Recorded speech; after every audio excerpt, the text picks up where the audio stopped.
Punição por desrespeito à lei. A agência bancária da capital foi fechada hoje pelo PROCON. O banco não estava cumprindo a medida que estabelece tempo máximo de espera dos clientes por atendimento. Operação Ave de Rapina, processo que investiga desvio de dinheiro público, teve mais um capítulo hoje na capital. 2 vereadores são julgados em plenário por quebra de decoro parlamentar. Suspeita de fraude em licitações, o Ministério Público está cumprindo mandados de busca e apreensão e também de prisão na Grande Florianópolis. E ainda a Ponte Hercílio Luz completa 89 anos hoje e a restauração não tem data para ser concluída, mas as obras emergenciais estão em andamento. O governo libera recursos atrasados. Obra da ponte de Laguna no sul do estado, que estava parada há 15 dias, foram retomadas pela empreiteira responsável. E no futebol, os detalhes da rodada de hoje à noite pela Copa do Brasil. Destaque para o clássico entre Figueirense e Avaí no Orlando Scarpelli. O Band Cidade desta quarta-feira já está no ar.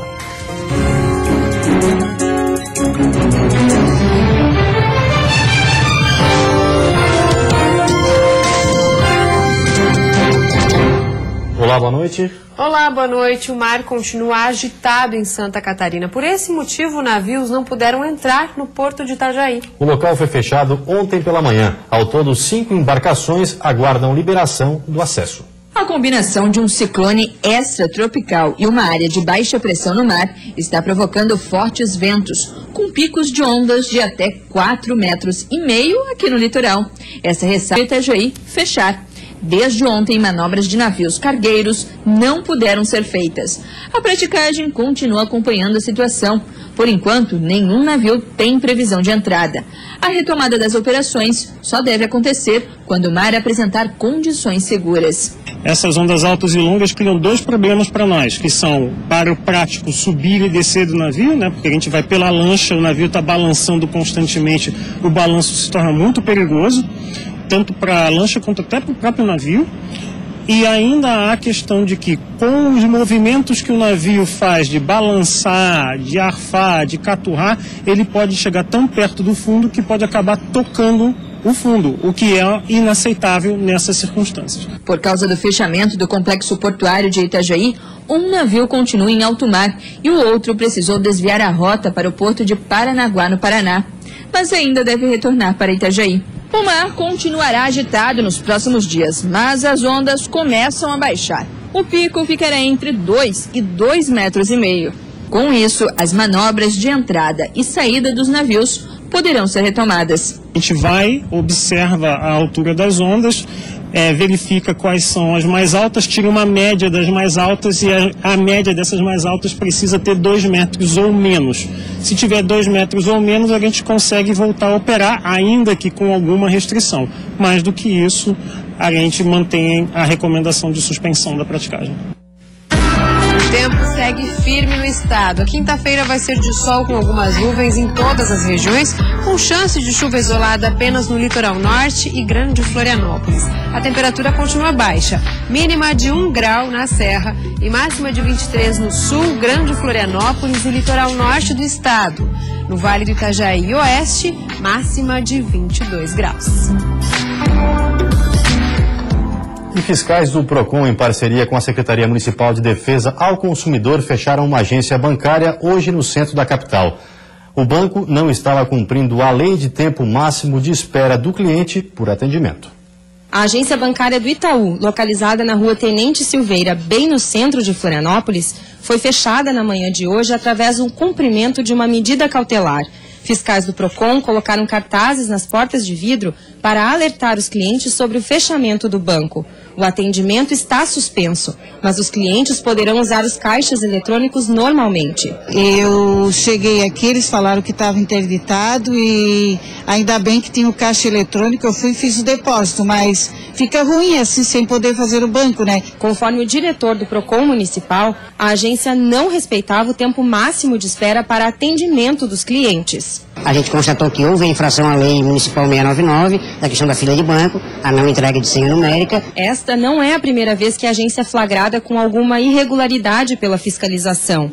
Em janeiro, o mesmo problema na demora do atendimento foi constatado. O banco já é reincidente, não tem respeitado os consumidores e nós agora estamos agindo para que eles possam contratar os caixas e adequar a lei 699 de 2002, que é uma lei já antiga, que já era para os bancos há muito tempo, já ter resolvido essa situação. A agência deve permanecer fechada por 48 horas. No final deste prazo, os fiscais do PROCON retornam ao banco para realizar uma nova fiscalização e para conferir se as adequações foram feitas. A gerência do banco preferiu não se manifestar sobre a fiscalização.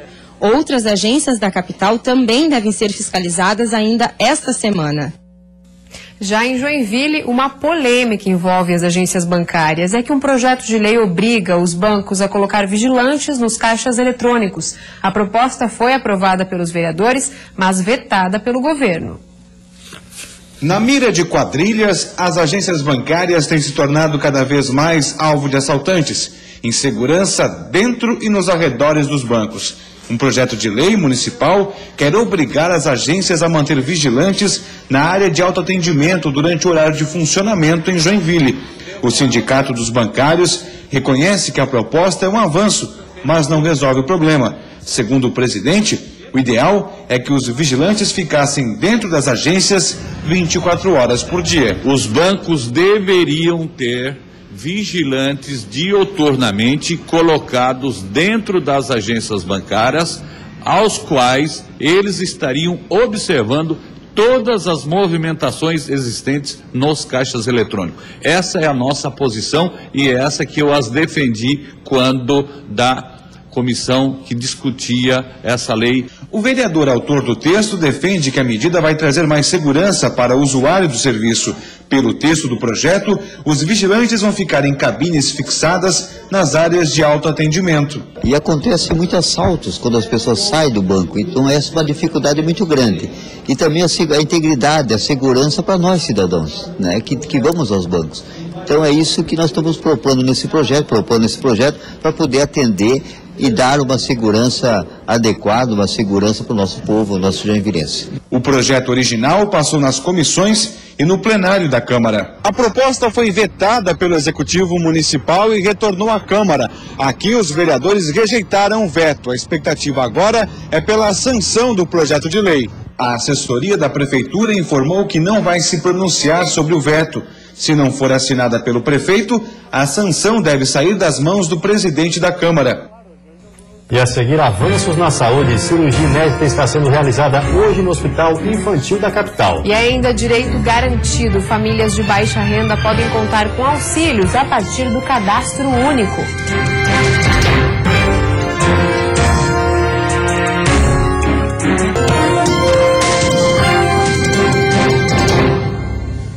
Novidade na saúde. Está sendo realizada no Hospital Infantil Joana de Guzmão, na capital, uma cirurgia inédita no estado. O procedimento realizado no menino de 13 anos foi 100% planejado digitalmente.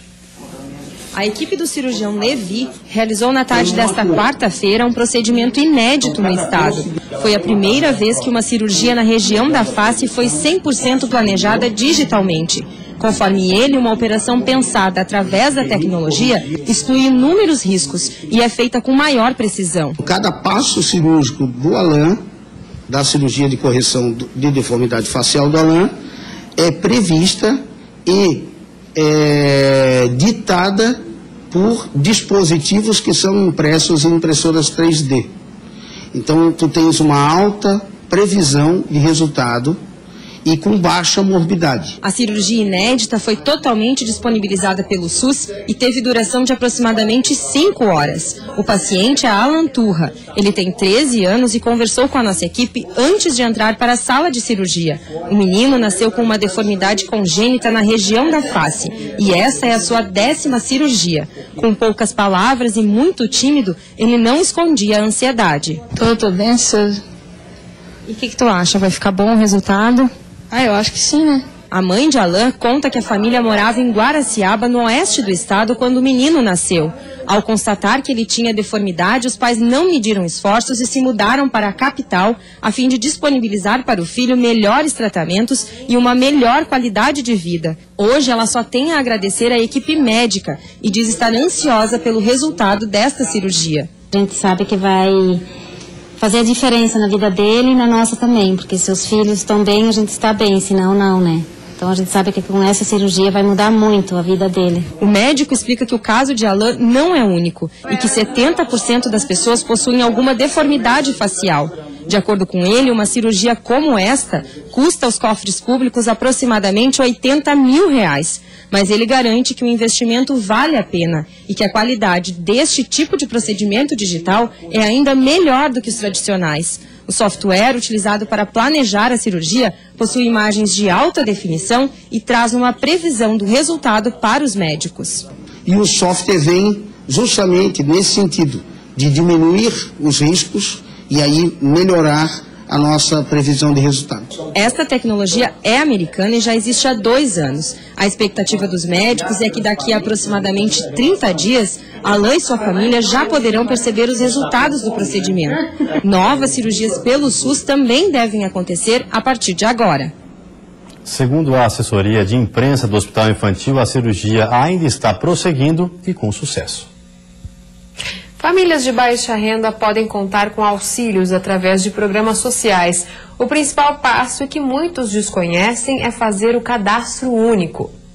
O cadastro único serve para caracterizar a realidade socioeconômica das famílias e é a porta de entrada para 20 políticas públicas do governo, entre elas Bolsa Família, Tarifa Social de Energia Elétrica e Pronatec. É no Centro de Referência de Assistência Social dos municípios que as famílias podem se cadastrar. É preciso que um representante da família traga sua identidade e CPF, além dos documentos pessoais de cada pessoa que convive com ela. Essa operadora do cadastro no CRAS Gerval do Oeste explica que o principal critério para a seleção é a renda familiar. Esse cadastro serve também como um instrumento para o governo federal conhecer a realidade social, econômica das famílias, as suas vulnerabilidades e através dos dados coletados no cadastro está formulando então e implementando políticas públicas específicas para que essa família possa sair da situação que ela se encontra. No país, mais de 27 milhões de famílias estão inscritas, 1.800 delas em Gerval do Oeste, e entre elas está a da Dona Maria de Lourdes. Com o cadastro, ela consegue pagar menos pelo serviço de energia elétrica. Eu acho muito bom isso, porque é uma ajuda boa, não só para mim, como para todos. Faz diferença, ajuda bem, muito bem. Rivalidade em campo. Depois do intervalo tem a expectativa para mais um clássico entre Figueirense e Avaí no Orlando Scarpelli. E a Chapecoense tentou, mas não conseguiu adiar o jogo de hoje à noite contra o Sport Recife.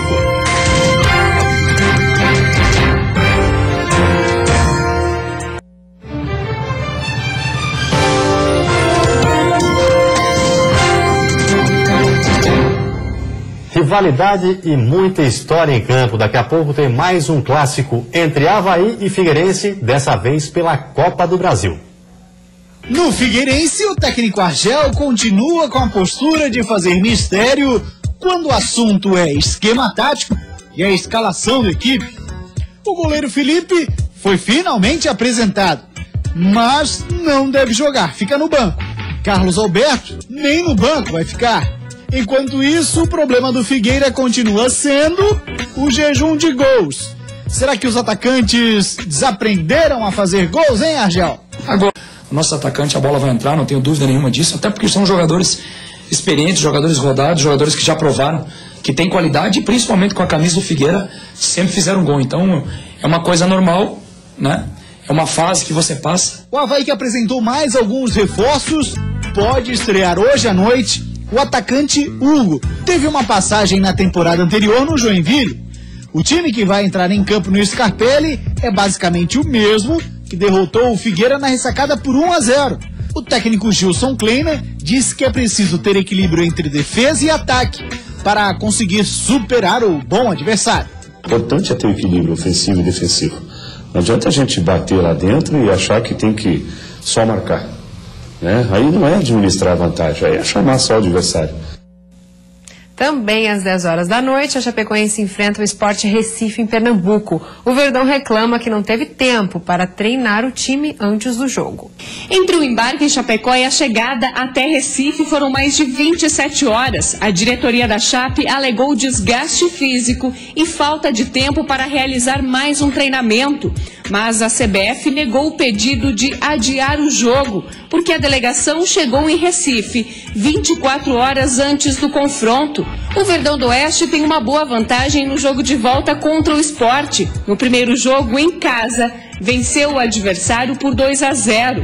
Como não sofreu nenhum gol, a Chapecoense pode até perder por um gol de diferença, que ainda se classifica. E se balançar as redes mais uma vez, o Sport precisa marcar 4 para continuar na competição. 2014 está sendo diferente para o elenco verde e branco, que nunca tinha passado para a terceira fase da Copa do Brasil. A partida entre Chapecoense e Sport será hoje às 10 da noite em Recife. E a seguir a greve do magistério, as negociações continuam para tentar pôr fim à paralisação, que já é uma das mais longas do estado. E ainda após denúncias de fraudes em licitações, GAECO realiza operação na Grande Florianópolis.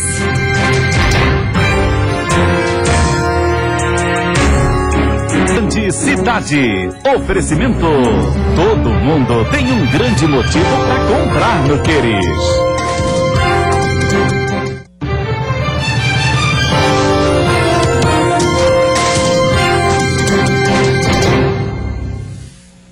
Hoje, uma das maiores pontes pênseis do mundo completa 89 anos. Mas, infelizmente, a restauração do maior cartão postal de Santa Catarina não tem data para ser concluída. A construção foi inaugurada no dia 13 de maio de 1926, sendo a única ligação entre a ilha de Santa Catarina e o continente até 1975, quando foi concluída a Ponte Colombo Salles. A Ponte Hercílio Luz foi interditada pela primeira vez por problemas estruturais em janeiro de 1982, reaberta em 1988 e interditada novamente em 1991. Mais de 33 anos após a primeira interdição, a restauração não tem data para ser concluída. As obras enfrentaram impasse após a rescisão de contrato com a empresa que seria responsável pela restauração. Agora, segundo o DEINFRA, em outubro deste ano, inicia mais uma etapa das obras, referentes ao contrato emergencial fechado pelo governo por 10 milhões. Depois disso, será estabelecido o cronograma, indicando o tempo necessário para finalizar a restauração. O governo aguarda ainda a proposta da empresa American Bridge para a execução da restauração total. Técnicos e engenheiros da companhia norte-americana estiveram reunidos hoje com a equipe do DEINFRA para dar continuidade às negociações. O grupo conferiu de perto as obras de sustentação da ponte e reafirmou o interesse na restauração. Estamos tirando todas as dúvidas para o mais rápido possível entregarmos uma solução e um preço e também o prazo de terminar a obra. É para melhorar a qualidade de vida das pessoas, dando para a sociedade catarinense e aqui de Florianópolis, né, essa ponte que irá absorver 20% dos veículos que transitam na Pedro Ivo e na Colombo, para melhorar a mobilidade urbana não só de Florianópolis, mas da Grande Florianópolis. E no sul do estado, as obras na Ponte de Laguna foram retomadas. Olhando assim, de perto, a estrutura é ainda mais impressionante.